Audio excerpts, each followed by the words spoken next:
사망이라뇨? 우리 아들이 민우가 죽었다고요? 어떻게 된 거예요? 우리 민우한테 무슨 일이 있었길래? 모텔에서 발견됐다고 들었습니다. 아마도 수면 중 심정지가 온 것으로 보입니다. 특별한 외상은 없었고요. 이런 경우 돌연사라고 부르는데 젊은 분들에게도 간혹 발생합니다. 돌연사요?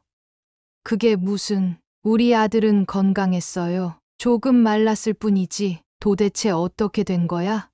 왜 민우가 모텔에 있었던 거야?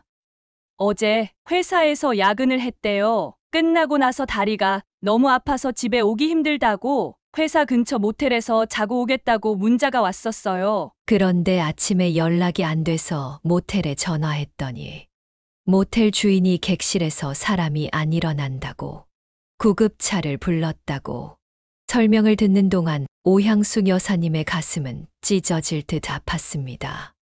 아들이 혼자 낯선 모텔방에서 마지막 숨을 거두었다는 사실이 너무 고통스러웠습니다. 사연을 듣고 난 후 각자의 의견을 댓글로 남겨주시기 바랍니다. 사소한 댓글이라도 사연자분에게 큰 힘이 될 수 있습니다. 각색될 수 있고 사연자분의 입장에서 구성될 수 있습니다. 푸른 바다가 둘러싸인 작은 어촌 마을에서 오향숙 여사님은 태어났습니다. 그녀는 수산물 유통업을 하던 부모님 밑에서 일남 이녀 중 둘째로 자라났습니다.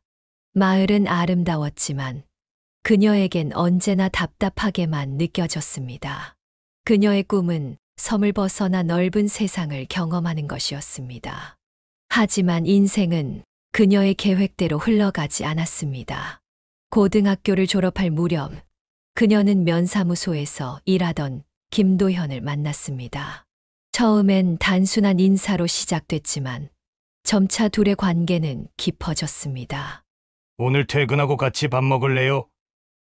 바다 보이는 식당에 맛있는 데가 새로 생겼더라고요. 그의 수줍은 제안을 그녀는 거절할 수 없었습니다. 한 번, 두 번 만남이 이어지면서 그들은 서로에게 정이 들었고 결국 결혼을 하게 되었습니다. 나 꼭 이 섬 떠날 거라고 맨날 큰소리 쳤는데 결국 여기 남게 됐네. 오향숙 여사님은 친구들에게 농담 삼아 이런 말을 했지만 마음 한편으로는 조금 아쉬움이 남았습니다. 김도현은 태생부터 고향에 대한 애착이 강한 사람이었습니다.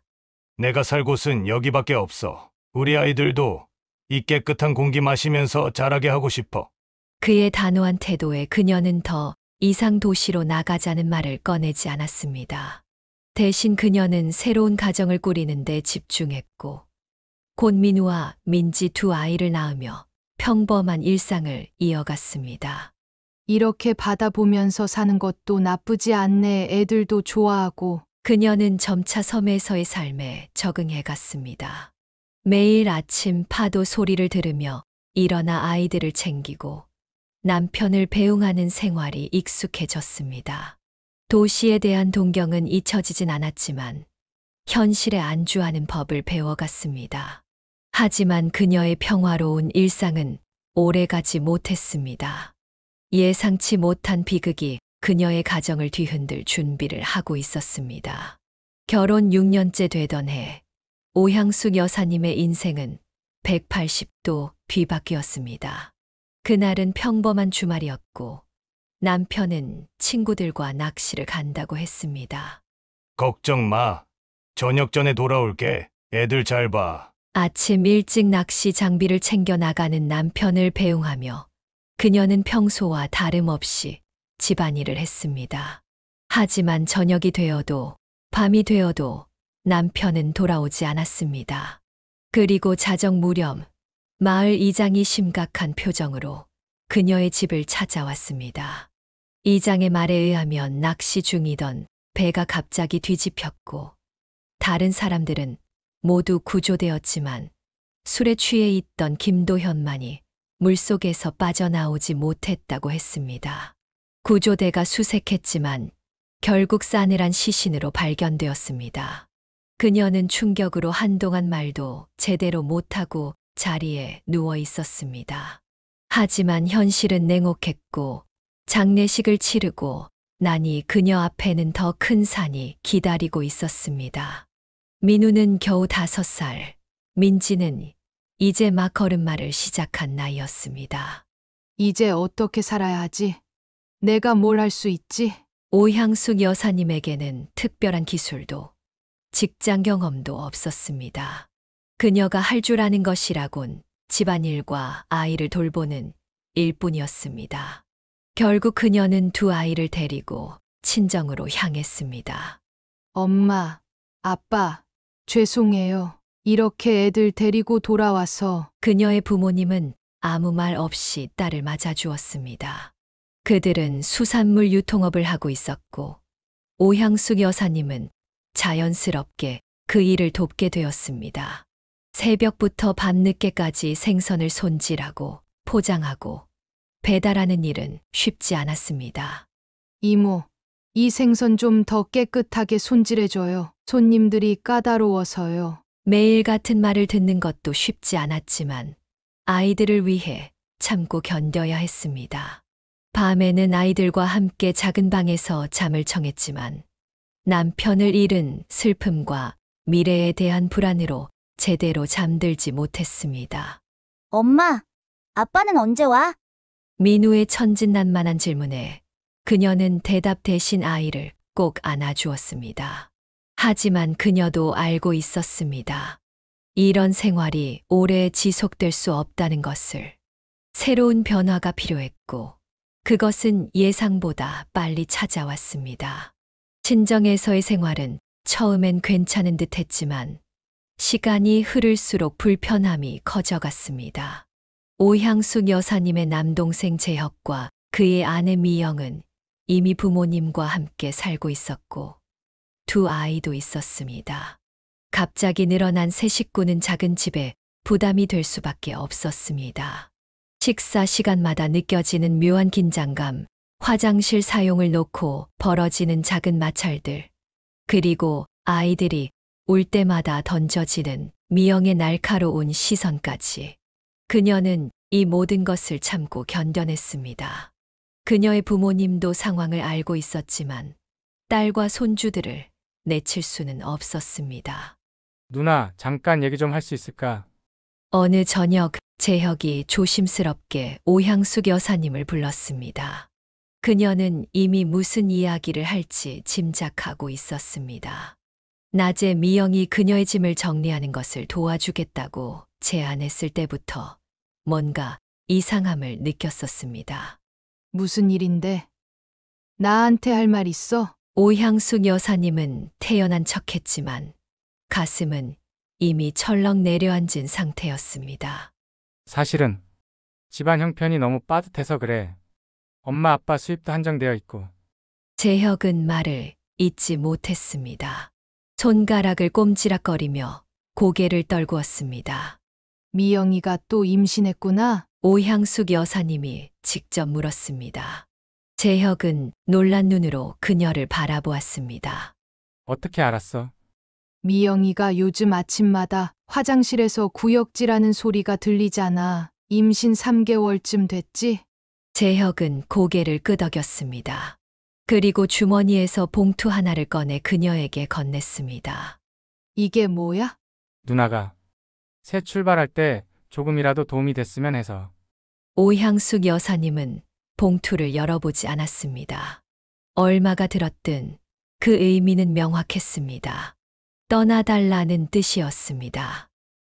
알겠어. 말 안 해도 다 이해해. 곧 정리할게. 그날 밤 오향숙 여사님은 옥상에 올라가 별을 바라보며 한참을 생각했습니다. 남동생의 말이 서운하기도 했지만 한편으로는 이해가 되기도 했습니다. 작은 집에 3 가구가 함께 사는 것은 분명 무리였습니다. 게다가 미영의 셋째까지 태어나면 더욱 비좁아질 것이었습니다. 엄마, 왜 안 자? 잠에서 깬 민우가 옥상으로 올라왔습니다. 그녀는 아이를 품에 안았습니다. 엄마는 우리 민우랑 민지랑 어디로 가면 좋을지 생각하고 있었어. 우리 집은 없어? 다른 애들은 다 자기 집 있다던데. 5살 아이의 순진한 질문이 그녀의 가슴을 찔렀습니다. 그 순간 그녀는 결심했습니다. 이제는 정말로 독립해야 할 때였습니다. 다음 날 아침 그녀는 부모님께 자신의 결정을 알렸습니다. 엄마, 아빠, 우리 이제 나가려고요. 동생이랑 미영이도 자기 가정이 있으니까 더 이상 폐 끼치기 싫어요. 부모님은 걱정스러운 표정으로 그녀를 바라보았습니다. 갑자기 어디로 간다는 거야? 계획이라도 있는 거니? 도시로 갈 거예요. 거기 일자리도 많고 애들 교육도 더 좋을 거예요. 사실 그녀는 구체적인 계획이 있는 것은 아니었습니다.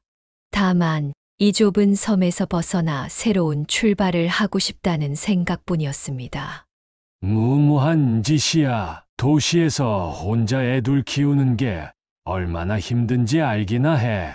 아버지의 걱정 어린 말에도 그녀의 결심은 흔들리지 않았습니다. 여기 있다고 뭐가 달라지겠어요? 어차피 남의 집 눈치 보면서 살아야 하는데 짐을 꾸리는 데는 오래 걸리지 않았습니다. 가진 것이 많지 않았기 때문입니다.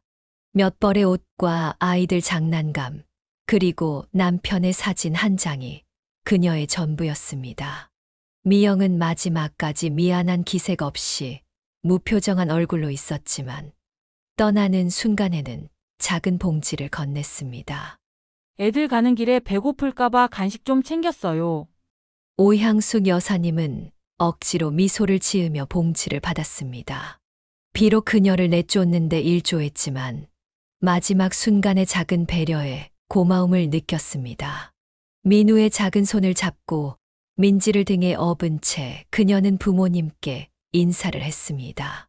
걱정하지 마세요. 자리 잡으면 꼭 연락드릴게요. 어머니는 손수건으로 눈물을 닦으며 손주들을 꼭 안아주었습니다. 꼭 연락해 도움이 필요하면 언제든지 말해. 네, 엄마, 아빠도 건강하세요. 마지막으로 집을 돌아보며 그녀는 이곳에서의 추억들을 가슴에 담았습니다. 남편과 함께했던 행복한 시간들, 아이들이 태어났을 때의 기쁨, 그리고 남편을 잃은 슬픔까지. 버스 정류장으로 향하는 길, 오향숙 여사님은 뒤돌아보지 않기로 했습니다. 이제는 앞만 보고 나아가야 할 때였습니다. 도시행 버스에 오르며 그녀는 아이들에게 희망찬 미소를 지어 보였습니다. 엄마, 우리 어디 가는 거야? 새로운 집을 찾으러 가는 거야. 민우야, 좀 더 넓고 좋은 곳으로. 창밖으로 점점 멀어지는 섬을 바라보며 오향숙 여사님은 이제 정말로 자신의 인생이 새롭게 시작되는 것 같다고 느꼈습니다. 두려움보다는 새로운 시작에 대한 기대감이 더 컸습니다. 하지만 도시의 현실은 그녀의 기대와는 전혀 다른 모습으로 그녀를 기다리고 있었습니다. 도시의 현실은 오향숙 여사님의 기대와는 너무나 달랐습니다. 반짝이는 고층 빌딩과 화려한 네온사인 뒤에 숨겨진 냉혹한 진실을 그녀는 곧 깨닫게 되었습니다. 처음 며칠은 여관에서 지냈지만 돈이 빠르게 바닥나자 그녀는 월세가 싼 지하방을 구했습니다. 여기가 우리 새 집이야? 민우는 습기 차고 좁은 방을 보며 실망한 표정을 지었습니다. 천장은 낮고 벽은 곰팡이로 얼룩져 있었습니다. 응. 잠시만 여기서 지내다가 좀 더 좋은 집으로 옮길 거야. 엄마가 열심히 일해서 꼭 더 좋은 집 구해줄게. 오향숙 여사님은 아이들에게 희망을 주기 위해 밝게 말했지만 속으로는 깊은 불안감에 시달렸습니다. 일자리를 구하는 것은 생각보다 훨씬 어려웠습니다. 학력도 경력도 없는 그녀에게 주어진 선택지는 많지 않았습니다. 처음 찾은 식당에서 그녀는 설거지를 하게 되었습니다. 아침 일찍부터 밤늦게까지 뜨거운 물에 손이 불어터지도록 그릇을 닦았습니다. 하루 종일 일하고 받는 돈은 고작 몇만 원. 그나마도 아이들 먹이고 월세 내고 나면 남는 것이 없었습니다. 엄마, 나 이거 먹고 싶어. 마트에서 과자를 가리키는 민우에게 그녀는 고개를 저을 수밖에 없었습니다. 다음에 사줄게. 오늘은 돈이 없어. 집에 라면 있으니까 그거 끓여줄게. 그렇게 하루하루를 버텨나갔습니다. 식당 일이 없는 날에는 건물 청소를 하거나 시장에서 짐을 날랐습니다. 그녀의 두 손은 점점 거칠어지고 갈라졌지만 아이들을 위해 참고 견뎌냈습니다. 건물 관리인의 꾸중에도 그녀는 꾹 참았습니다. 일자리를 잃을 수 없었기 때문입니다. 때로는 며칠 동안 라면으로만 끼니를 때우기도 했고 맹물에 소금을 타서 마시며 배고픔을 달래기도 했습니다. 마음의 위로는 아이들이 건강하게 자라는 모습이었습니다. 특히 민우는 어려운 환경에서도 밝고 씩씩하게 자랐습니다. 드디어 초등학교에 입학하게 되었을 때 오향숙 여사님은 눈물을 참을 수 없었습니다. 우리 민우 이제 학생이네. 공부 열심히 해서 엄마보다 더 좋은 삶 살자. 응. 나 공부 잘해서 의사 될 거야. 그럼 엄마 아프면 내가 고쳐줄게. 그녀는 아들의 순진한 꿈에 가슴이 뭉클했습니다. 하지만 그런 행복도 잠시 운명은 그녀에게 또 다른 시련을 준비하고 있었습니다. 입학한 지 불과 한 달, 평소와 같이 학교에서 돌아오던 민우에게 사고가 일어났습니다. 술에 취한 트럭 운전자가 인도까지 차를 몰고 올라와 민우를 치고 말았습니다. 여보세요? 오양숙 씨 되십니까? 여기 중앙병원인데요. 개개 아들이. 전화를 받자마자 그녀는 하던 일을 모두 내팽개치고 병원으로 달려갔습니다. 병원 응급실에 도착했을 때 민우는 이미 수술실로 들어간 상태였습니다. 우리 애 어떻게 됐어요? 괜찮은 거죠? 살 수 있는 거죠? 그녀는 의사를 붙잡고 애원했습니다. 의사는 무거운 표정으로 고개를 끄덕였습니다. 다행히 생명에는 지장이 없습니다. 하지만 왼쪽 다리가 심하게 다쳐서. 오향숙 여사님은 수술실 앞에 주저앉아 오열했습니다. 그 순간 그녀는 마치 이 세상에서 혼자 남겨진 것처럼 느껴졌습니다. 여보, 제발 우리 민우 지켜줘. 내가 못 지켜준다면 누가 지켜줘? 우리 아들 살려줘. 그녀는 이미 세상을 떠난 남편을 향해 기도했습니다. 그렇게 밤새 수술실 앞을 지키던 그녀에게 새벽이 되어서야 의사가 다가왔습니다. 수술은 성공적이었습니다. 하지만 왼쪽 다리에 신경이 많이 손상되어서 평생 절뚝거리며 걸을 가능성이 높습니다. 그 말에 오향숙 여사님은 오히려 안도했습니다. 최악의 상황을 예상했던 그녀에게는 아들이 살아있다는 사실만으로도 감사한 일이었습니다. 감사합니다, 선생님. 제 아들이 살아있어. 정말 감사해요. 사고 이후 오향숙 여사님의 삶은 더욱 고단해졌습니다.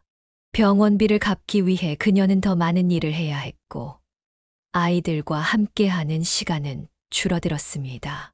하지만 그녀는 포기하지 않았습니다. 민우가 다시 걸을 수 있게 된 날, 그녀는 또다시 눈물을 흘렸습니다.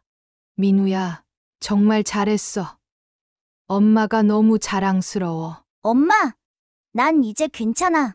조금 다리가 아프지만 학교도 다시 갈 수 있을 것 같아. 아이의 강인함에 그녀는 더욱 강해질 수 있었습니다.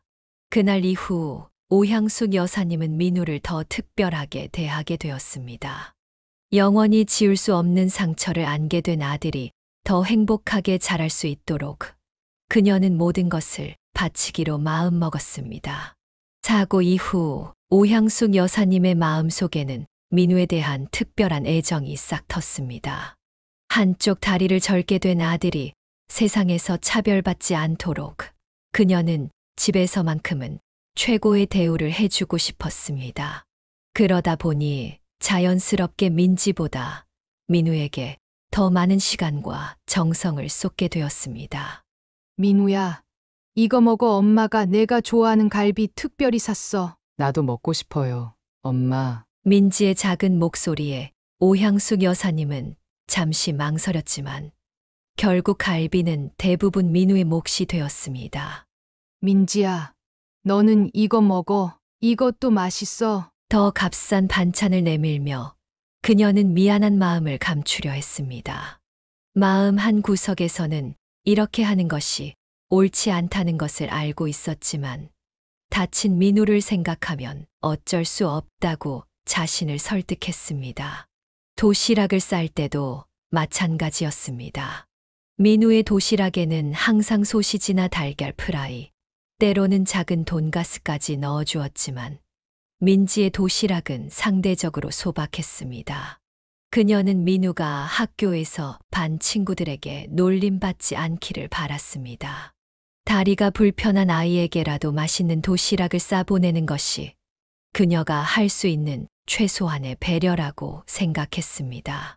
그렇게 세월이 흘러 민우는 고등학교를 졸업하게 되었습니다. 장애에도 불구하고 그는 성실하게 공부했고 성적도 꽤 좋은 편이었습니다. 민우야, 너 대학 어디 지원할 거야? 공대 생각 중이에요. 기계공학 쪽으로요. 오향숙 여사님은 기뻤지만 동시에 걱정도 되었습니다.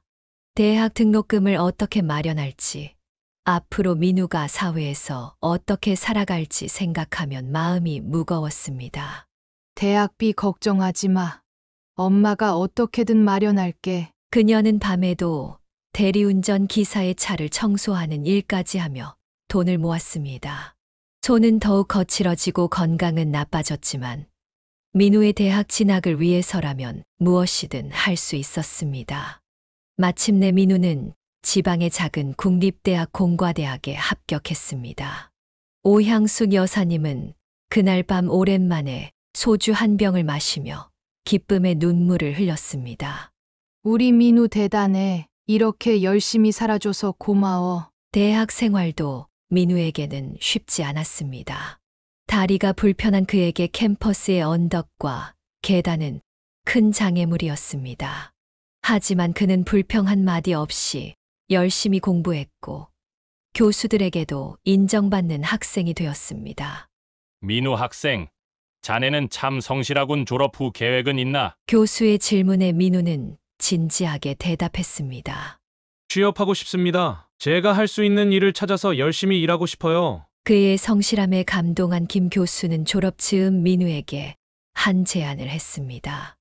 내가 아는 중소기업인데 지금 R&D 인력을 찾고 있어. 관심 있나? 김 교수의 추천으로 민우는 작은 제조회사에 취업하게 되었습니다. 비록 대기업은 아니었지만 안정적인 중소기업이었고 장애인에 대한 인식도 좋은 편이었습니다. 엄마, 제가 취업했어요. 월급도 나쁘지 않고 회사 분위기도 좋아요. 그 소식을 들었을 때 오향숙 여사님은 가슴이 벅차올랐습니다. 그동안의 고생이 헛되지 않았다는 생각에 안도감이 밀려왔습니다. 정말 축하해. 민우야. 엄마가 얼마나 자랑스러운지 몰라. 민우는 회사에서도 인정받는 직원이 되었습니다. 그의 세심한 성격과 꼼꼼함은 제품 설계에 큰 도움이 되었고 불평 없이 맡은 일을 해내는 모습은 동료들에게도 좋은 평가를 받았습니다. 다리가 불편하다는 이유로 그 누구도 민우를 업신여기지 않았고 그의 능력만으로 평가받는 직장 생활은 민우에게 큰 자신감을 주었습니다. 그렇게 민우는 성인이 되어 자신의 삶을 살아가게 되었지만 오향숙 여사님의 마음속에는 여전히 불안함이 자리 잡고 있었습니다. 아들의 미래, 특히 그의 결혼 문제가 그녀를 계속해서 고민하게 만들었습니다. 민우가 취업한 지 몇 년이 지나고 어느덧 그의 나이는 30에 가까워지고 있었습니다. 오향숙 여사님은 아들의 직장 생활이 안정되어 가는 것에 안심하면서도 한편으로는 그의 결혼 문제가 마음에 걸렸습니다.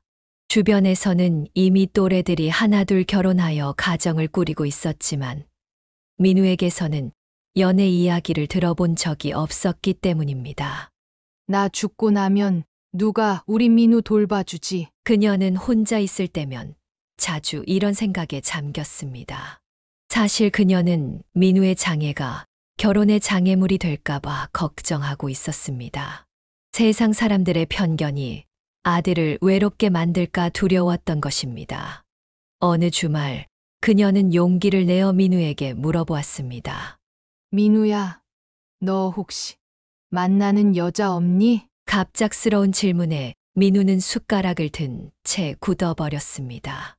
왜 갑자기 그런 걸 물어봐요? 아니, 그냥 내가 벌써 30 가까이 됐잖아. 엄마가 너무 늙어서 언제까지 옆에 있어줄 수도 없고. 민우는 밥상에 숟가락을 내려놓고 고개를 숙였습니다. 엄마, 나 같은 사람이 누구를 만나겠어요? 다리도 이런데. 그 말을 듣는 순간 오향숙 여사님의 가슴이 찢어지는 듯 했습니다. 그동안 민우가 자신의 장애에 대해 얼마나 깊이 고민하고 있었는지 미처 알아차리지 못했던 것입니다. 무슨 소리야? 내가 뭐가 부족해? 성실하고 착하고 일도 잘하고 그런 내가 왜 사랑받지 못하겠어? 오향숙 여사님은 격앙된 목소리로 말했지만 민우는 그저 쓴웃음만 지을 뿐이었습니다. 세상이 그렇게 만만하지 않아요, 엄마. 여자들은 다 멀쩡한 남자 원하죠. 그녀는 더 이상 말을 잇지 못했습니다. 그날 이후 오향숙 여사님은 더욱 적극적으로 민우의 혼사 문제에 관심을 갖기 시작했습니다. 자신이 일하는 식당 주인의 조카딸을 소개해 보기도 하고 이웃의 딸을 만나게 해보기도 했지만 만남은 모두 성사되지 않았습니다. 그래도 요즘은 국제 결혼도 많이 하잖아. 베트남이나 필리핀 쪽 아가씨들은 어때? 정말 착하고 현모양처 같은 아가씨들 많다던데. 어느 날 저녁 그녀는 조심스럽게 국제 결혼을 제안했습니다. 하지만 민우의 반응은 예상 밖이었습니다. 엄마, 나 억지로 결혼할 생각 없어요. 그리고 사실 민우는 말을 멈추고 잠시 고민하는 듯 했습니다. 그러더니 깊게 한숨을 내쉬었습니다. 사실 내가 요즘 만나는 사람이 있어요. 뭐라고? 정말? 누구? 어디서 만났어? 직장 동료야? 오향숙 여사님은 너무 놀라 연달아 질문을 쏟아냈습니다. 민우는 쑥스러운 듯 웃으며 대답했습니다. 미용실 디자이너예요. 머리 자르러 갔다가 알게 됐어요. 벌써 몇 달째 만나고 있어요. 그런 중요한 일을 왜 엄마한테 말 안 했어? 얼른 데려와 봐. 어떤 아가씨인지 엄마가 봐야지. 오향숙 여사님은 기쁨을 감추지 못했지만 민우는 여전히 망설이는 듯 했습니다.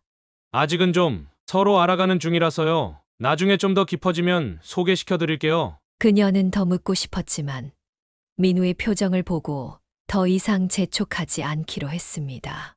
하지만 그 뒤로도 계속 그 여자친구에 대해 궁금해했습니다. 이름이 뭐야? 몇 살이야? 가족은 어떻게 돼? 나보다 2살 어려요. 그리고 가족 상황은 아직 자세히 물어보진 않았어요. 오향숙 여사님은 민우가 알려주는 정보를 하나하나 소중히 간직했습니다. 그녀는 이 이수진이라는 여자가 어떤 사람인지, 과연 민우를 진심으로 사랑해 줄 수 있는 사람인지 확인하고 싶었습니다. 민우야, 그 아가씨가 너 다리 문제 알아? 민우는 잠시 침묵했다가 고개를 끄덕였습니다. 알아요. 처음부터 말했어요. 그래도 수진이는 전혀 개의치 않는다고 했어요. 정말 그런 마음씨 고운 아가씨가 있네. 오향숙 여사님은 반신반의했지만 일단은 기뻐하기로 했습니다. 하지만 그녀의 마음 한구석에는 여전히 불안함이 자리 잡고 있었습니다. 과연 그 아가씨가 진심일까? 우리 민우를 진짜 사랑하는 걸까? 그렇게 2달이 더 지났을 때 민우는 드디어 여자친구를 집으로 데려오겠다고 했습니다. 엄마, 이번 주말에 수진이 데려올게요. 너무 부담스럽게 대하지 마세요. 아직 결혼 얘기까지 나온 건 아니니까. 알았어. 알았어. 너무 걱정하지 마. 엄마가 뭐 무서운 시어머니라도 되겠니? 그녀는 웃으며 대답했지만 속으로는 벌써부터 긴장되기 시작했습니다. 집안 청소부터 음식 준비까지 그녀는 만반의 준비를 했습니다. 오랜만에 장조림도 만들고 민우가 좋아하는 갈비찜도 준비했습니다. 민지야, 오늘 민우 여자친구 온대 저녁에 같이. 오빠 여자친구 온대. 오빠 여자친구요? 진짜요? 어떤 사람인지 저도 궁금했어요. 성인이 된 민지는 이미 독립해 살고 있었지만 오빠의 여자친구를 만난다는 소식에 기꺼이 시간을 냈습니다. 마침내 초인종이 울렸을 때 오향숙 여사님은 가슴이 쿵쾅거렸습니다. 문을 열자 민우와 한 여자가 서 있었습니다. 단정한 원피스를 입은 그녀는 첫인상부터 산뜻했습니다. 길지 않은 단발머리와 과하지 않은 화장, 그리고 환한 미소가 인상적이었습니다. 안녕하세요. 어머니 처음 뵙겠습니다. 이수진이라고 합니다. 이수진은 공손하게 인사하며 작은 선물 상자를 내밀었습니다. 뭐예요? 이거? 별거 아니에요. 제가 좋아하는 케이크 가게 건데 어머니도 좋아하실까 해서 더. 오향숙 여사님은 그녀의 배려의 마음이 조금 누그러졌습니다. 그렇게 세 사람은 함께 저녁 식사를 하게 되었고 처음의 어색함도 차츰 사라져갔습니다. 이수진은 이야기를 나눌 때마다 민우를 바라보는 눈빛이 따뜻했고 그를 진심으로 아끼는 마음이 느껴졌습니다. 수진 씨는 가족이 어떻게 되나요? 식사 중 오향숙 여사님이 조심스럽게 물었습니다. 이수진의 표정이 잠시 굳었다가 이내 담담해졌습니다. 사실 제 가족 상황은 좀 복잡해요. 부모님이 제가 어릴 때 이혼하셔서 할머니 손에서 자랐거든요. 할머니도 몇 년 전에 돌아가시고 지금은 혼자 지내고 있어요. 그녀의 말에 오향숙 여사님은 가슴이 아려왔습니다. 이 아이는 가족의 따뜻함을 별로 느끼지 못하고 자랐구나. 그랬구나. 앞으로 우리가 수진 씨 가족이 되어줄게. 그 말에 이수진의 눈에 눈물이 고였습니다. 민우는 그녀의 손을 꼭 잡아주었고 그 모습을 보며 오향숙 여사님은 이 둘이 정말 서로를 사랑하고 있다는 것을 느꼈습니다. 그날 이후 이수진은 종종 오향숙 여사님의 집을 방문했고 둘 사이의 관계도 점점 돈독해졌습니다. 민우가 없을 때도 이수진은 찾아와 반찬을 만들거나 청소를 도왔습니다. 그녀의 진심 어린 태도에 오향숙 여사님의 마음도 완전히 열리게 되었습니다. 어머니, 사실 저희가 결혼에 대해 이야기하고 있어요. 어느 날 이수진이 조심스럽게 말을 꺼냈습니다. 오향숙 여사님은 놀랐지만 한편으로는 기다리고 있던 소식이기도 했습니다. 정말 민우도 그렇게 생각하고 있어? 네, 어머니. 어머니 허락만 있으시면. 그날 밤 오향숙 여사님은 오랜만에 편안한 마음으로 잠에 들 수 있었습니다. 아들의 미래가 더 이상 걱정거리가 아니라 기대할 만한 일이 되었기 때문입니다. 민우가 이수진을 처음 소개한 이후 오향숙 여사님은 예비 며느리에 대해 더 알아가고 싶었습니다. 겉으로 보기에 좋은 인상을 받았지만 어머니의 본능은 그녀에게 더 깊은 탐색을 요구했습니다. 민우의 행복이 걸린 문제였기 때문입니다. 어느 주말 오향숙 여사님은 이수진에게 직접 전화를 걸었습니다. 수진아, 오늘 시간 있니? 우리 둘이서 차 한잔하면 어떨까? 네, 저랑요. 물론이죠. 몇 시에 만날까요, 어머니? 이수진의 목소리에는 놀라움과 함께 기쁨이 묻어났습니다.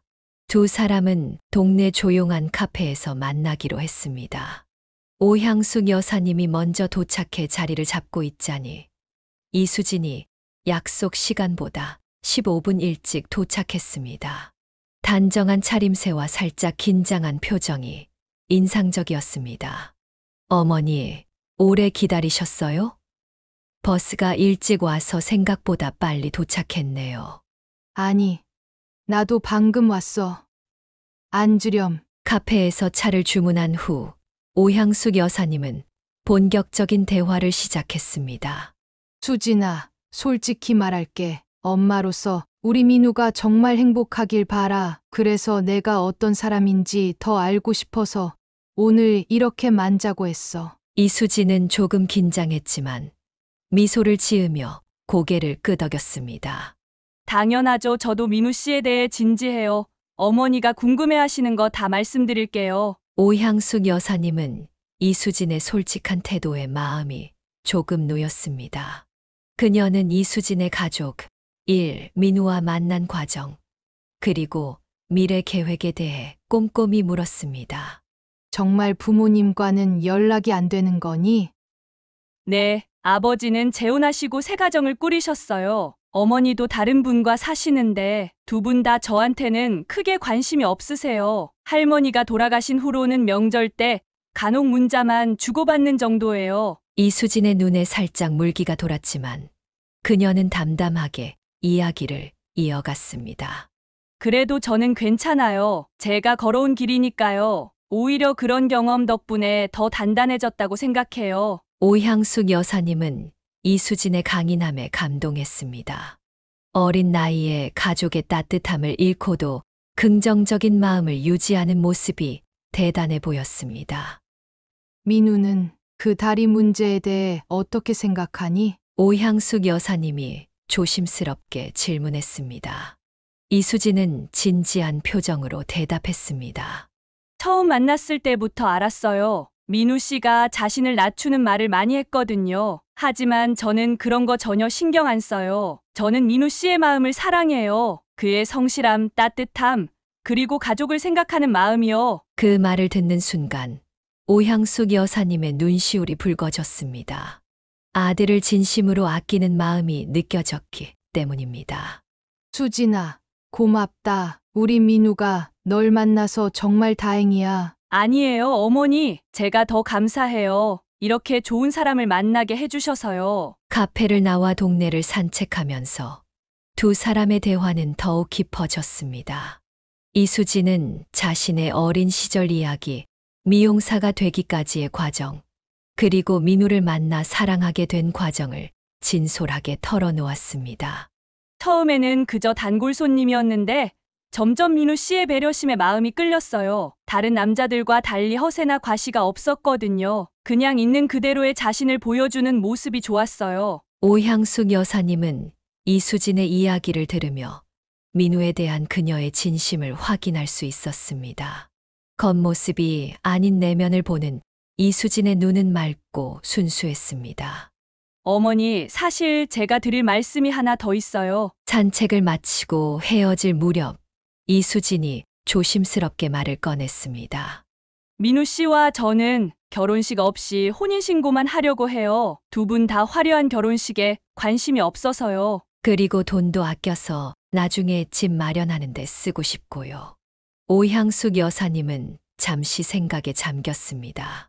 아들의 결혼식을 보는 것은 그녀의 작은 소망이었습니다.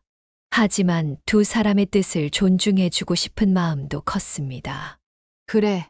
너희가 원하는 대로 하렴. 결혼식이 뭐 그리 중요하니? 둘이 평생 서로 아끼고 사랑하며 사는 게 중요한 거지. 이수진은 안도의 표정을 지으며 오향숙 여사님의 손을 꼭 잡았습니다. 고마워요, 어머니. 약속할게요. 민우 씨를 정말 행복하게 해줄게요. 그날 집으로 돌아오면서 오향숙 여사님은 마음이 편안해졌습니다. 가슴 속에 있던 불안과 걱정이 이수진과의 대화로 많이 해소된 듯 했습니다.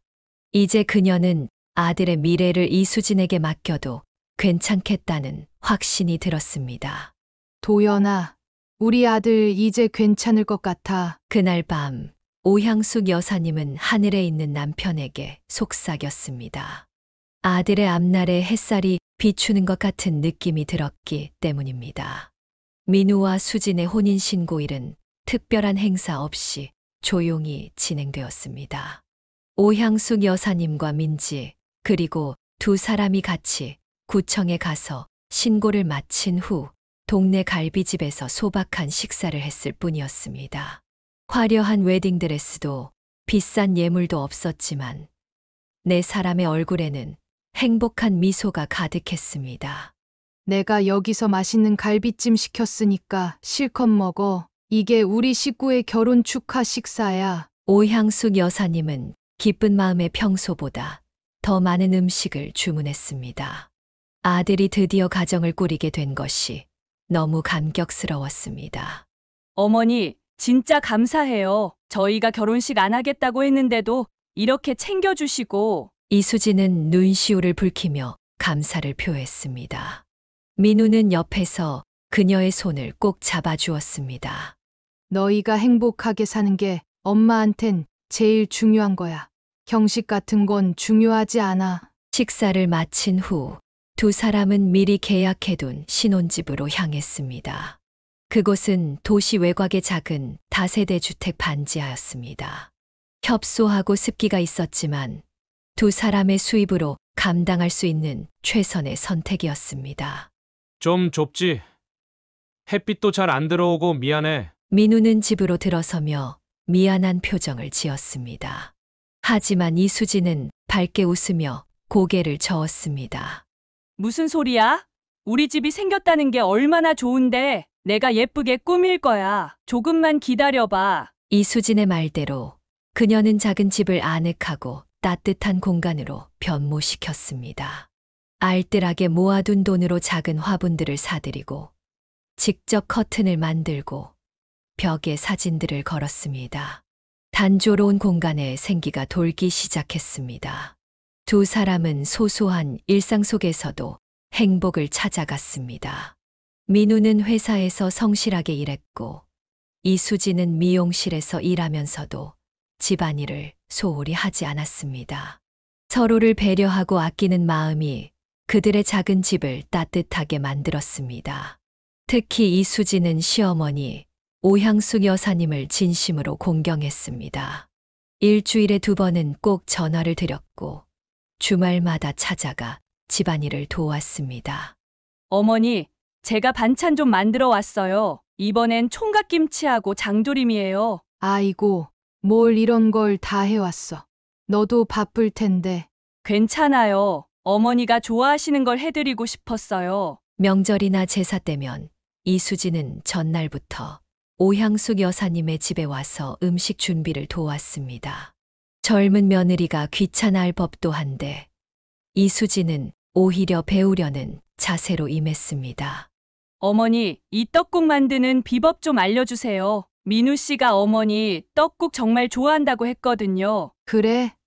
사실 별거 없어. 그냥 멸치랑 다시마로 육수 우려내고 여기에 소고기 볶은 거 넣고. 그렇게 시어머니와 며느리 사이의 정은 깊어갔습니다. 오향숙 여사님은 점점 이수진을 친딸처럼 여기게 되었고 민우가 좋은 배우자를 만난 것에 깊이 감사했습니다. 결혼 1년 차가 되던 해 이수진은 기쁜 소식을 가지고 왔습니다. 어머니, 저 임신했어요. 오향숙 여사님은 그 말을 듣자마자 벌떡 일어나 이수진을 끌어안았습니다. 정말? 진짜야? 우리 민우가 아빠가 되는구나. 네, 이제 10주 정도 됐어요. 의사 선생님이 모든 게 정상이래요. 아이고, 내가 할머니가 되다니. 몸 조심해야 해. 뭐 먹고 싶은 거 있어? 내가 다 해줄게. 이수진의 임신 소식은 가족 모두에게 큰 기쁨이었습니다. 민우는 예비 아빠가 된다는 생각에 더욱 열심히 일했고 오향숙 여사님은 손주를 위한 준비로 분주했습니다.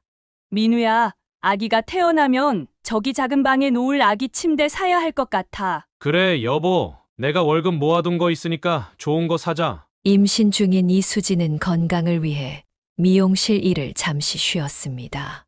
가게 수입이 줄었지만 민우는 더 열심히 일했고 주말에는 아르바이트도 하며 부족한 부분을 채웠습니다. 여보, 너무 무리하지 마. 난 괜찮으니까. 걱정 마. 우리 아기 위해서라면 이 정도쯤이야. 그렇게 시간이 흘러 드디어 이수진은 건강한 여자아이를 출산했습니다. 우리 서연이 정말 예쁘다. 완전 민우 닮았네. 오향숙 여사님은 손녀를 품에 안고 행복한 미소를 지었습니다. 서연이의 탄생은 그녀에게 제2의 인생을 선물한 것 같았습니다.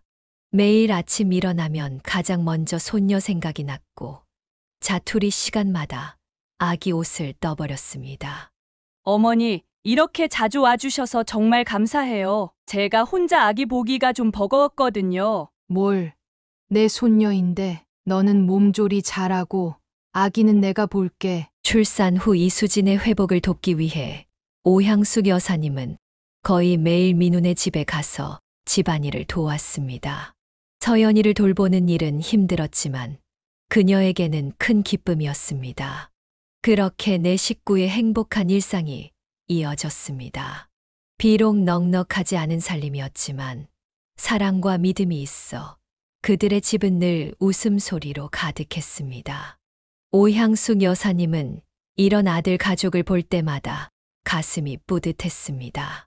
그녀는 종종 하늘에 있는 남편에게 말을 건넸습니다. 아들이 행복한 가정을 이루고 살아가는 모습을 남편도 보고 있을 거라 믿었기 때문입니다. 하지만 그녀는 알지 못했습니다. 이 평화로운 행복이 오래가지 않을 것이라는 사실을. 서연이가 태어난 후 민우의 삶은 180도 달라졌습니다. 그는 이제 단순한 남편이 아닌 한 가정의 가장이자 아버지였습니다. 책임감은 그의 어깨를 무겁게 누르면서도 동시에 그에게 놀라운 에너지를 불어넣었습니다. 오늘도 야근이야? 너무 무리하는 거 아니야? 수진이 걱정스럽게 물었지만 민우는 밝게 웃으며 대답했습니다.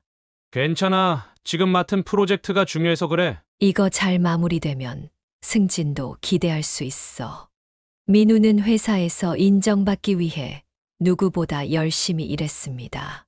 아침 일찍 출근해 밤늦게 퇴근하는 생활이 일상이 되었고 주말에도 휴식 대신 대리운전이나 음식 배달 아르바이트를 선택했습니다. 민우야, 좀 쉬엄쉬엄해. 이러다 몸 망가져. 오향숙 여사님이 걱정하자 민우는 담담하게 대답했습니다. 걱정 마세요. 엄마, 전 괜찮아요. 지금 서연이가 자라는 중요한 시기잖아요. 좋은 것도 먹이고 나중엔 학원도 보내고 돈이 많이 필요해요. 그래도 건강이 제일이야. 내가 아프면 다 소용없어. 민우는 말없이 고개만 끄덕였지만 그의 생활 패턴은 바뀌지 않았습니다. 오히려 더 바빠졌습니다. 회사에서는 신제품 개발팀에 합류하게 되어 업무 강도가 높아졌고 주말에는 더 많은 시간을 아르바이트에 할애했습니다. 그러던 어느 날 오향숙 여사님은 오랜만에 아들 집에 방문했을 때 민우의 모습에 깜짝 놀랐습니다. 한 달 만에 보는 아들의 얼굴은 헬쑥하게 변해 있었고 눈 밑에는 다크서클이 짙게 내려앉아 있었습니다. 민우야, 너 어쩌다 이렇게 됐어? 얼굴이 반쪽이 됐잖아. 괜찮아요. 엄마, 요즘 일이 좀 많아서 그래요. 금방 적응할 거예요. 하지만 오향숙 여사님의 눈에는 아들의 상태가 결코 괜찮아 보이지 않았습니다. 민우는 이전보다 5kg 이상 체중이 줄어 있었고 항상 활기찼던 목소리도 기운이 없었습니다. 수진아, 우리 민우 상태가 심상치 않은데 무슨 일 있니? 수진과 따로 이야기할 기회를 만든 오향숙 여사님이 물었습니다. 어머니, 저도 걱정이에요. 요즘 민우 씨가 완전히 달라졌어요. 집에 오면 말도 없고 식사도 제대로 안 해요. 밤에도 잠을 못 자는 것 같아요. 자다가 식은땀 흘리고 벌떡벌떡 일어나기도 하고. 뭐, 그런 증상까지 있었어? 병원은 가봤니? 제가 몇 번 얘기했는데 괜찮다고만 하세요. 일이 바빠서 그렇다고. 하지만 저는 단순히 일 때문만은 아닌 것 같아요. 이수진의 말에 오향숙 여사님은 더욱 걱정이 되었습니다. 그녀는 다음 날 직접 민우의 회사 근처로 찾아갔습니다. 점심시간에 아들을 만나 함께 식사를 하고 싶었기 때문입니다. 기다리고 있던 오향숙 여사님이 회사에서 나오는 민우에게 말을 걸었습니다. 민우는 어머니를 보자 놀란 표정을 지었습니다. 엄마, 여긴 어쩐 일로? 아들 얼굴 보고 싶어서 왔지. 뭐 이상해? 가까운데 맛있는 거 먹으러 가자. 식당에 자리를 잡고 앉아 오향숙 여사님은 아들의 얼굴을 자세히 살폈습니다. 분명 무언가 문제가 있어 보였습니다. 눈동자에 생기가 없었고 계속 주변을 경계하듯 둘러보는 모습이었습니다. 민우야, 솔직히 말해봐. 뭐 힘든 일 있니? 회사에서 문제라도 생겼어? 민우는 잠시 망설이다가 고개를 저었습니다. 아니에요, 엄마. 그냥 최근에 업무가 바빠져서 새 프로젝트 맡았거든요. 책임감도 크고 적응하는 게 좀 힘들어서 그래요. 정말 그것뿐이야?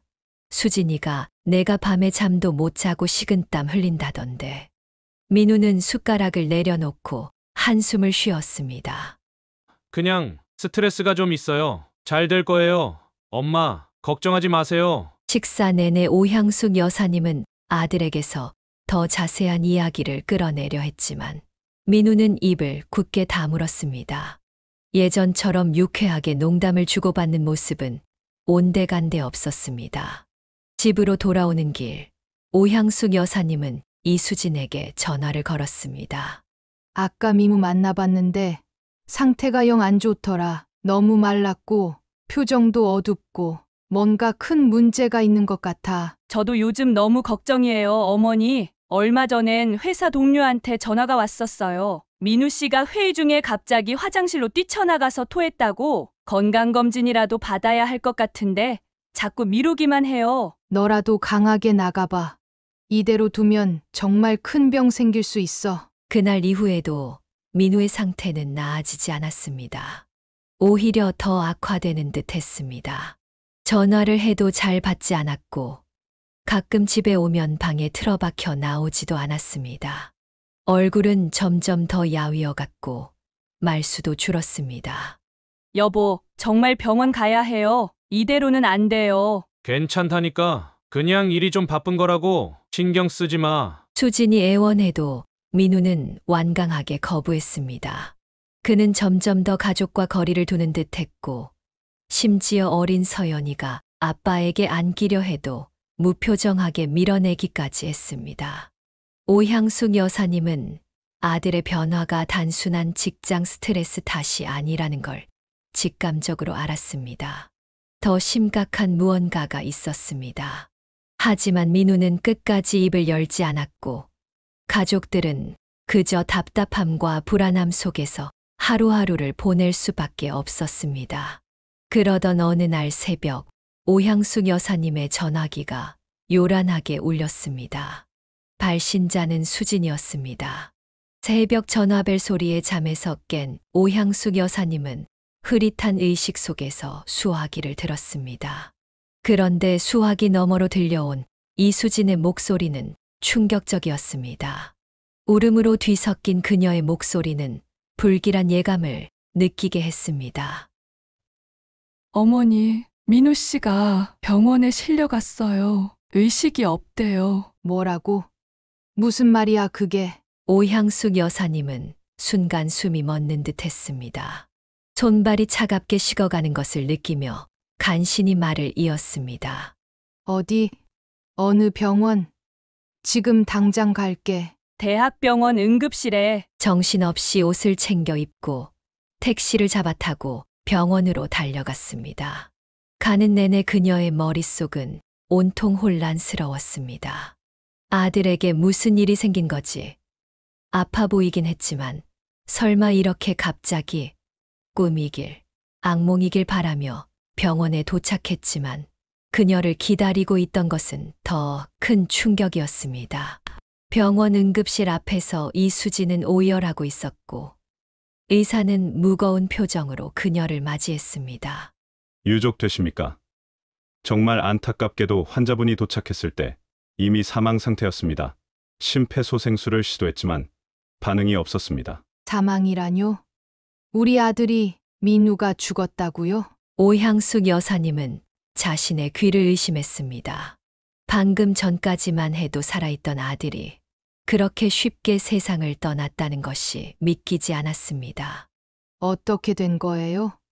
우리 민우한테 무슨 일이 있었길래? 그녀의 다급한 질문에 의사는 차분하게 설명했습니다. 모텔에서 발견됐다고 들었습니다. 아마도 수면 중 심정지가 온 것으로 보입니다. 특별한 외상은 없었고요. 이런 경우 돌연사라고 부르는데 젊은 분들에게도 간혹 발생합니다. 돌연사요? 그게 무슨, 우리 아들은 건강했어요. 조금 말랐을 뿐이지. 오향숙 여사님은 의사의 말을 받아들일 수 없었습니다. 그녀는 이수진에게 다가가 자초지종을 물었습니다. 도대체 어떻게 된 거야? 왜 민우가 모텔에 있었던 거야? 이수진은 눈물에 젖은 얼굴로 대답했습니다. 어제 회사에서 야근을 했대요. 끝나고 나서 다리가 너무 아파서 집에 오기 힘들다고 회사 근처 모텔에서 자고 오겠다고 문자가 왔었어요. 그런데 아침에 연락이 안 돼서 모텔에 전화했더니 모텔 주인이 객실에서 사람이 안 일어난다고 구급차를 불렀다고 설명을 듣는 동안 오향숙 여사님의 가슴은 찢어질 듯 아팠습니다. 아들이 혼자 낯선 모텔방에서 마지막 숨을 거두었다는 사실이 너무 고통스러웠습니다. 민우 휴대폰은 어디 있어? 모르겠어요. 모텔에서도 못 찾았대요. 주머니에도 없었고. 오향숙 여사님은 갑자기 모든 것이 불분명하게 느껴졌습니다. 아들의 죽음도 믿기지 않는데 휴대폰까지 사라졌다니 무언가 이상했습니다. 우리 민우 시신 좀 볼 수 있을까요? 의사의 안내로 그녀는 아들의 시신이 있는 곳으로 향했습니다. 흰 천으로 덮인 차가운 몸을 보는 순간 그녀는 마지막 희망마저 사라지는 것을 느꼈습니다. 천을 젖히자 그 아래에는 분명 그녀의 아들 민우가 누워 있었습니다. 하지만 생기 없는 창백한 얼굴은 그녀가 알던 아들의 모습이 아니었습니다. 그녀는 아들의 차가운 손을 잡고 눈물을 쏟았습니다. 머릿속에는 온갖 생각이, 의문이 맴돌았습니다. 왜 이렇게 갑자기? 정말 돌연사인 걸까? 왜 하필 모텔에서? 휴대폰은 왜 사라진 거지? 특히 휴대폰 문제가 그녀의 마음을 불편하게 했습니다. 민우는 항상 휴대폰을 소중히 여겼습니다. 거기에는 일과 관련된 중요한 정보들도 많았고 가족 사진도 가득했습니다. 그런 휴대폰이 갑자기 사라졌다는 것은 이상했습니다. 이 선생님, 제 아들 시신을 부검할 수 있을까요? 오향숙 여사님은 의사에게 물었습니다. 의사는 잠시 당황한 듯 했지만 곧 차분하게 대답했습니다.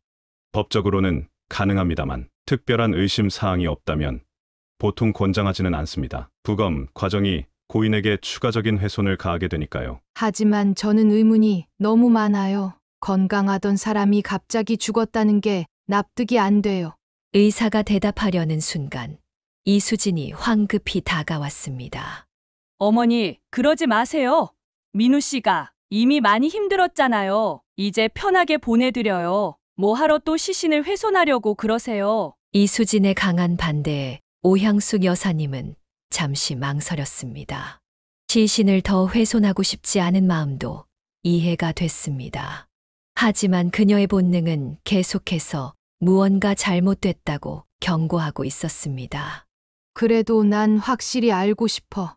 우리 민우가 정말 자연사인지 아니면 다른 이유가 있는 건지. 어머니, 제발요. 민우 씨도 원치 않을 거예요. 그냥 평화롭게 보내드려요. 이수진은 간절히 애원했지만 오향숙 여사님의 마음은 이미 정해져 있었습니다. 그녀는 아들의 죽음에 의문이 있다면 반드시 해결해야 한다고 생각했습니다. 미안하지만 난 부검을 요청하겠어. 우리 민우가 정확히 어떻게 죽었는지 알아야 해. 그리고 그녀는 경찰에도 신고하기로 결심했습니다. 아들의 죽음이 단순 돌연사가 아닐 수도 있다는 의심이 커져갔기 때문입니다. 특히 휴대폰의 행방은 더욱 의문스러웠습니다.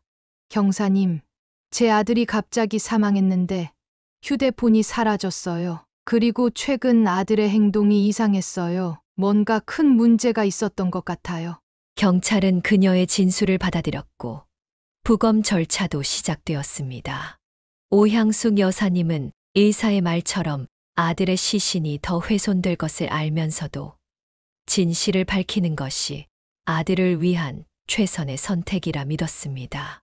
민우야, 엄마가 꼭 진실을 밝혀줄게. 억울하게 눈 감지 않게 해줄게. 그녀는 아들의 영정사진을 바라보며 다짐했습니다. 이제 그녀에게는 아들의 죽음에 얽힌 진실을 찾는 것만이 유일한 목표였습니다. 부검 요청 후 오향숙 여사님은 마음이 무거웠습니다. 아들의 시신이 차가운 해부대 위에 놓인다는 생각만으로도 가슴이 찢어질 듯 했지만 진실을 밝히는 것이 민우를 위한 길이라 믿었습니다. 부검은 대학병원 법의학과에서 진행되었고 그녀는 결과를 기다리며 초조한 시간을 보냈습니다. 유족분, 잠시 시간 괜찮으신가요? 1차 부검 결과가 나왔습니다.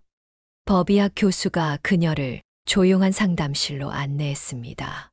오향숙 여사님은 심장이 미친 듯이 뛰는 것을 느끼며 의자에 앉았습니다. 말씀해 보세요. 우리 아들이 어떻게 된 건가요? 법의학 교수는 서류를 펼치며 조심스럽게 말을 꺼냈습니다. 고인의 위 내용물과 혈액에서 특이 물질이 검출되었습니다. 현재로선 정확한 성분 분석이 더 필요하지만 초기 검사 결과로는 농약 계열의 독성 물질로 추정됩니다. 독성 물질이요? 그게 무슨 농약이라니. 오향숙 여사님은 충격의 말을 잊지 못했습니다. 농약이라니, 모텔에 어떻게 농약이? 자살 아니면 설마. 자살 가능성은 어떤가요? 그녀는 떨리는 목소리로 물었습니다. 현재로선 단정할 수 없습니다. 다만 이런 종류의 물질은 일반적으로 시중에서 쉽게 구할 수 없는 종류입니다. 추가 검사를 통해 정확한 성분과 투여 경로를 확인해야 합니다. 최종 결과까지는 23주 정도 소요될 예정입니다. 오향숙 여사님은 한동안 말을 잊지 못했습니다. 독극물이라. 이것은 단순한 돌연사가 아닌 누군가의 의도적인 행위일 수도 있다는 의미였습니다. 경찰에도 이 결과를 알려주셨나요? 네, 이미 보고드렸습니다. 법의학적으로 의심스러운 사항이 있어 수사가 필요한 사안으로 판단됩니다. 상담실을 나온 오향숙 여사님은 몸이 천근만근으로 무거웠습니다. 이 충격적인 소식을 이수진에게 알려야 한다고 생각했습니다. 며느리는 이 사실을 알면 어떤 반응을 보일까요? 그녀는 급히 전화를 걸었지만 이수진의 핸드폰은 꺼져 있었습니다. 이상하네. 왜 전화를 안 받지? 불안한 마음에 그녀는 아들네 집으로 직접 찾아갔습니다. 초인종을 눌러도 대답이 없자 비상키를 이용해 문을 열었습니다. 수진아, 서연이? 집에 있니? 집 안은 깜깜했고 이상한 정적이 감돌았습니다. 불을 켜자 그녀의 눈앞에 펼쳐진 광경은 충격적이었습니다. 서랍이 모두 열려 있고 옷장은 텅 비어 있었으며 바닥에는 서둘러 짐을 챙긴 흔적이 역력했습니다. 대체 무슨 일이? 오향숙 여사님은 집안을 돌아다니며 상황을 파악하려 했습니다. 서연이의 장난감과 옷가지들, 이수진의 화장품과 의류, 대부분이 사라져 있었습니다. 그들이 급하게 집을 떠난 것이 분명했습니다. 왜 갑자기 집을 비웠을까? 그녀의 마음속에 불길한 의심이 자라기 시작했습니다. 며느리가 부검 결과를 알고 도망친 걸까? 하지만 그럴 리가 없었습니다. 이수진은 1차 부검 결과가 나온 사실조차 모를 텐데. 집 안을 더 샅샅이 뒤지던 중 오향숙 여사님은 침실 서랍 깊숙한 곳에서 깨진 휴대폰을 발견했습니다. 액정이 산산조각 나 있었고 누군가 일부러 파손한 흔적이 역력했습니다. 그녀는 즉시 경찰에 연락했고 이어서 민지에게도 전화를 걸어 상황을 설명했습니다. 민지야, 큰일 났어. 내 오빠 휴대폰을 찾았는데 누가 일부러 망가뜨린 것 같아. 이수진이랑 서연이도 집을 비웠어. 뭐라고요? 지금 바로 갈게요. 엄마 혼자 있지 말고 경찰 올 때까지 기다려요. 경찰이 도착하기 전 오향숙 여사님은 휴대폰을 복구할 방법을 찾아야 했습니다. 민지가 도착하자마자 두 사람은 가까운 휴대폰 수리점을 찾았습니다. 이 휴대폰 데이터 복구 가능할까요? 중요한 정보가 들어있어서요. 수리기사는 망가진 휴대폰을 살펴보더니 고개를 끄덕였습니다. 화면은 완전히 박살났지만 메모리 칩은 살아있는 것 같네요. 데이터 복구는 가능할 겁니다. 다만 시간이 좀 걸릴 수 있어요. 얼마나 걸릴까요? 정말 급해서요. 빨라야 이틀, 늦어도 3일 안에는 복구해 드릴게요. 하지만 오향숙 여사님은 그렇게 오래 기다릴 수 없었습니다. 그녀는 추가 비용을 지불하고 긴급 처리를 요청했습니다. 제발 최대한 빨리 부탁드려요. 돈은 얼마든지 더 낼게요. 기사의 노력으로 다음 날 아침 휴대폰 데이터의 일부가 복구되었습니다. 특히 문자 메시지와 사진들이 먼저 복원되었고 오향숙 여사님은 떨리는 손으로 아들의 메시지를 확인했습니다. 이게 대체 무슨... 민우와 이수진 사이에 오갔던 메시지들은 충격적인 내용들이었습니다. 수진아, 어떻게 이럴 수 있어? 내가 얼마나 널 믿었는데 그 남자랑 도대체 무슨 사이야? 미안해. 여보 정말 미안해. 그건 실수였어. 다시는 없을 거야.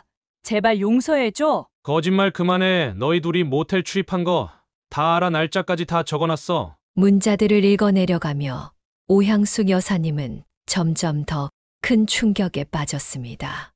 이수진이 다른 남자와 불륜 관계였다니. 그녀가 그토록 믿었던 며느리가.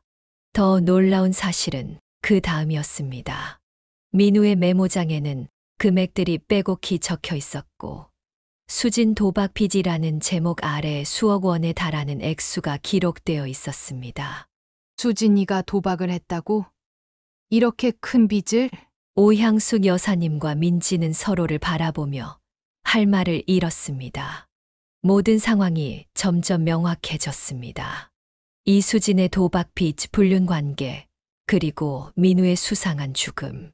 이 모든 것이 연결되어 있었습니다. 엄마, 이거 당장 경찰에 알려야 해요. 오빠가 살해됐을 가능성이 높아요. 그래. 이제 모든 게 이해가 돼. 왜 우리 민우가 그렇게 힘들어했는지, 왜 수진이가 부검을 그렇게 반대했는지. 오향숙 여사님은 복구된 자료를 USB에 담아 경찰서로 향했습니다. 담당 형사는 그 증거를 보고 즉시 수사팀을 꾸렸습니다.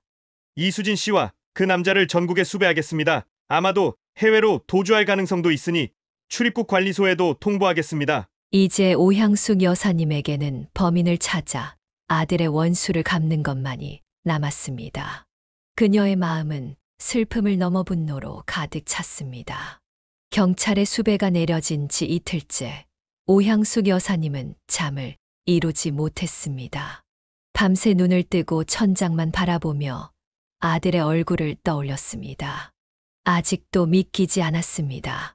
그토록 착하고 성실했던 아들이 가장 가까운 사람에게 배신당해 목숨을 잃었다니. 민우야, 미안해. 엄마가 미리 알아차리지 못해서. 그녀의 후회와 자책은 끝이 없었습니다. 그때 갑자기 핸드폰이 울렸습니다. 새벽 4시, 낯선 번호였습니다. 여보세요? 누구세요? 수화기 너머로 작고 떨리는 목소리가 들렸습니다. 할머니. 서연이 맞니? 어디 있어? 오향숙 여사님은 벌떡 일어났습니다. 손녀의 목소리를 듣는 순간 심장이 쿵쾅거렸습니다. 나 무서워요. 엄마랑 이상한 아저씨랑 같이 있는데. 서연아, 지금 어디 있는 거야? 주변에 뭐가 보여? 큰 건물이에요. 사람들이 많고 버스가 있어요. 혹시 터미널이니? 고속버스 타는 곳? 네, 엄마가 자는 동안 엄마 핸드폰으로 할머니한테 전화했어요. 오향숙 여사님은 즉시 경찰에 연락했습니다. 그리고 자신도 서둘러 옷을 갈아입고 택시를 불러 터미널로 향했습니다. 가는 내내 손녀의 안전만이 걱정되었습니다. 수진이 도망치다 서연이를 버리면 어쩌지? 혹시 아이에게 해코지라도 하면? 터미널에 도착하자 새벽임에도 불구하고 꽤 많은 사람들이 있었습니다. 출국을 위한 첫 버스를 기다리는 사람들로 붐볐습니다. 오향숙 여사님은 급히 주변을 살폈습니다. 그녀는 다시 전화를 걸었지만 이번에는 받지 않았습니다. 불안감이 점점 커졌습니다. 그때 멀리서 익숙한 모습이 보였습니다. 푸드코트 쪽에 이수진과 한 남자가 앉아 있었고 그 옆에는 서연이가 머리를 숙인 채 앉아 있었습니다. 오향숙 여사님은 즉시 경찰에게 위치를 알렸고 조심스럽게 다가갔습니다. 아직 경찰이 도착하지 않았지만 손녀를 그냥 둘 수는 없었습니다. 서연아, 오향숙 여사님의 목소리에 서연이가 고개를 들었습니다. 그 눈에는 안도감과 기쁨이 가득했습니다. 할머니! 서연이가 자리에서 일어서려 했지만 이수진이 재빨리 그녀의 팔을 붙잡았습니다. 그제야 수진과 남자가 오향숙 여사님을 발견했습니다. 어머니! 수진의 얼굴이 하얗게 변했습니다. 옆에 남자도 당황한 기색이 역력했습니다.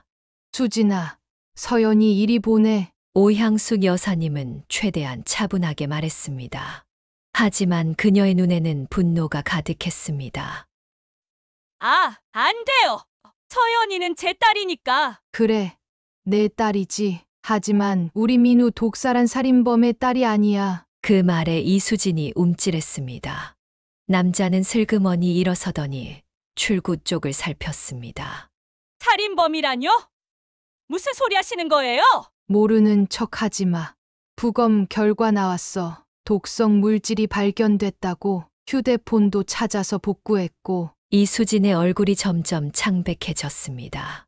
그녀는 서연이를 더 강하게 붙잡으며 일어섰습니다. 서연아, 가자. 엄마랑 어서 가자. 싫어.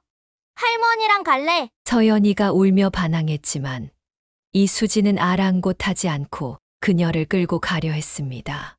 오향숙 여사님이 다가가 서연이의 다른 팔을 잡았습니다. 놔! 내 딸 데려가지 마! 살인자. 우리 민우 어떻게 그럴 수 있어? 도대체 사람이야? 짐승이야? 오향숙 여사님은 분노로 몸이 떨렸지만 서연이를 놓치지 않으려 힘을 주었습니다. 그때 남자가 갑자기 오향숙 여사님을 밀치며 끼어들었습니다. 이봐! 늙은이! 비켜! 우리 빨리 가야 해! 남자의 거친 행동에 오향숙 여사님은 균형을 잃고 바닥에 넘어졌습니다. 서연이가 비명을 질렀습니다. 할머니! 이수진과 남자는 서연이를 끌고 서둘러 출구로 향했습니다. 오향숙 여사님은 고통을 참으며 일어났지만 그들을 쫓아가기엔 너무 늦었습니다. 바로 그때 터미널 출구에서 경찰들이 나타났습니다. 여러 명의 경찰이 이수진과 남자를 향해 달려갔습니다. 경찰이다. 움직이지 마. 이수진과 남자는 놀라 멈춰 섰고 곧 경찰에게 체포되었습니다.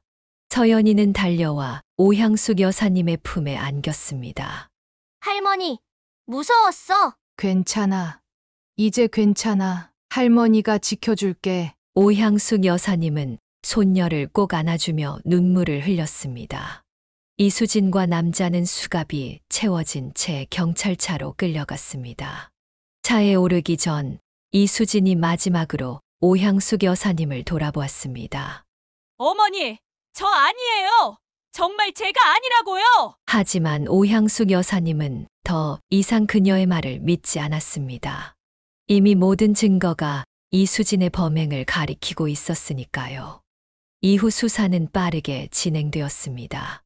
최종 부검 결과 민우의 혈액과 위 내용물에서 발견된 독성 물질은 불법으로 구입한 농약 성분이었고 이수진과 그 남자의 차에서 같은 성분의 약품이 발견되었습니다. 또한 민우 명의로 가입된 고액의 생명보험 증서도 찾아냈습니다. 가장 충격적인 사실은 이수진이 민우와 결혼하기 전부터 그 남자와 관계가 있었다는 것이었습니다. 두 사람은 처음부터 민우의 보험금을 노리고 접근한 것이었습니다. 도박에 빠진 두 사람은 엄청난 빚을 지게 되었고 결국 민우를 살해하는 극단적인 선택을 한 것이었습니다. 재판은 몇 개월에 걸쳐 진행되었고 결국 이수진과 그 남자는 모두 무기징역을 선고받았습니다. 오향숙 여사님은 재판장에서 두 사람의 얼굴을 마지막으로 보며 아들에 대한 원한을 조금이나마 풀 수 있었습니다. 민우야, 이제 편히 쉬렴. 내 원수는 갚았다. 서연이는 그 모든 사건을 겪으며 심각한 충격을 받았지만 어린 나이 덕분에 시간이 지나며 많은 기억이 희미해졌습니다. 오향숙 여사님은 손녀에게 아버지는 사고로 돌아가셨고 어머니는 다른 남자를 따라 떠났다고만 말해 주었습니다. 잔인한 진실은 서연이가 감당하기에 너무 큰 상처였기 때문입니다. 할머니, 엄마는 언제 돌아와요? 가끔 서연이가 물을 때면 오향숙 여사님은 마음이 아팠습니다. 엄마는 멀리 갔어. 서연아, 하지만 할머니가 항상 서연이 곁에 있을 거야. 그렇게 오향숙 여사님은 손녀와 함께 새로운 삶을 시작했습니다. 처음에는 경제적으로도 정신적으로도 힘든 시간이었지만 점차 안정을 찾아갔습니다. 민지도 자주 찾아와 조카를 돌봐주었고 가족의 상처는 조금씩 아물어갔습니다. 도연아, 민우야, 너희가 못다한 사랑 내가 서연이에게 다 줄게. 밤하늘의 별을 보며 오향숙 여사님은 남편과 아들에게 속삭였습니다. 그녀의 품에 안겨 잠든 서연이의 작은 숨소리가 그녀에게 살아갈 힘을 주었습니다. 사연을 듣고 댓글을 남겨주시기 바랍니다. 사소한 의견일지라도 사연자분에게는 큰 힘이 됩니다. 노골적인 악성 댓글은 사연자분에게 상처가 될 수 있으니 삼가주시기 바랍니다.